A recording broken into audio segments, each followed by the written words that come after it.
చరణ్ గారు జాయిన్ అయినందుకు and me opinion ని మాతో షేర్ చేసుకున్నందుకు. మూవింగ్ ఆన్, బీజేపీ జాతీయ అధ్యక్షుడు నితిన్ నబీన్ నేడు హైదరాబాద్ కు రానున్నారు. 3 రోజుల పాటు రాష్ట్రంలో పర్యటించనున్నారు. బీజేపీ 9 జిల్లాల కార్యాలయాలను ప్రారంభించబోతున్నారు. సాయంత్రం జీహెచ్ఎంసీ బూత్ కమిటీ నేతలతో సమావేశం నిర్వహించబోతున్నారు.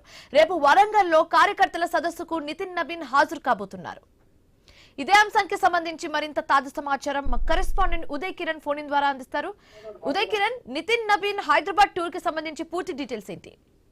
శివాని, జిహెచ్ఎంసీ ఎన్నికలకి టార్గెట్ పెట్టుకుని బీజేపీ కూడా ముందుకు దూసుకపోతుంది. ఇందులో భాగంగా నేడు తెలంగాణకు బీజేపీ జాతీయ అధ్యక్షుడు నితిన్ నబీన్ కూడా రానున్నారు. 3 రోజుల పాటు తెలంగాణలో నితిన్ నబీన్ కూడా పర్యటిస్తున్నారు. మధ్యాహ్నం 2:45 శంషాబాద్ ఎయిర్పోర్ట్ కు చేరుకోనున్న నితిన్ నబీన్ 3:45 రంగారెడ్డి జిల్లా రూరల్ బీజేపీ జిల్లా కార్యాలయానికి జాతీయ అధ్యక్షులు కూడా చేరుకోనున్నారు. మధ్యాహ్నం 3:50 రంగారెడ్డి జిల్లా రూరల్ జిల్లా కార్యాలయంతో పాటు 9 జిల్లా కార్యాలయాన్ని కూడా వర్చువల్ గా కూడా నితిన్ నబీన్ కూడా ప్రారంభించారు. సాయంత్రం 5:30 Nampally exhibition ground greater Hyderabad 3 కార్పొరేషన్లతో బూత్ లెవెల్ అధ్యక్షులతో కూడా నితిన్ నబీన్ భేటీ కానున్నారు. ఈ భేటీ నేపథ్యంలో కూడా ముఖ్యంగా గ్రేటర్ హైదరాబాద్ 3 కార్పొరేషన్లు కూడా బీజేపీ జెండా ఎగరేసేందుకు కార్యకర్తలంతా కూడా సిద్ధంగా ఉండాలని చెప్పేసి ఆయన పిలుపునివ్వనున్నారు. ఇందులో భాగంగానే 3 రోజుల పాటు ఇక్కడ పర్యటించనున్నారు. 29వ రోజు ఉదయం 8:30 టూరిజం ప్లాజాలో బీజేపీ నేతలతో కూడా నితిన్ నబీన్ బ్రేక్ఫాస్ట్ మీటింగ్ కూడా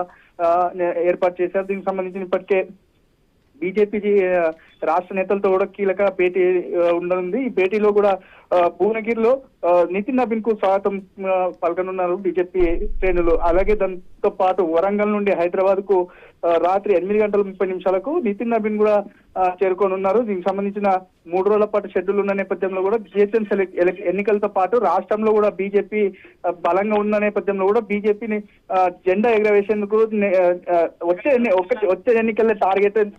ఎన్నికల్లో టార్గెట్ పెట్టుకునేందుకు కూడా బీజేపీ ఇప్పటికే సిద్ధంగా ఉన్నట్టు మనకు తెలుస్తోంది. Right, thanks for the updates Uday Kiran.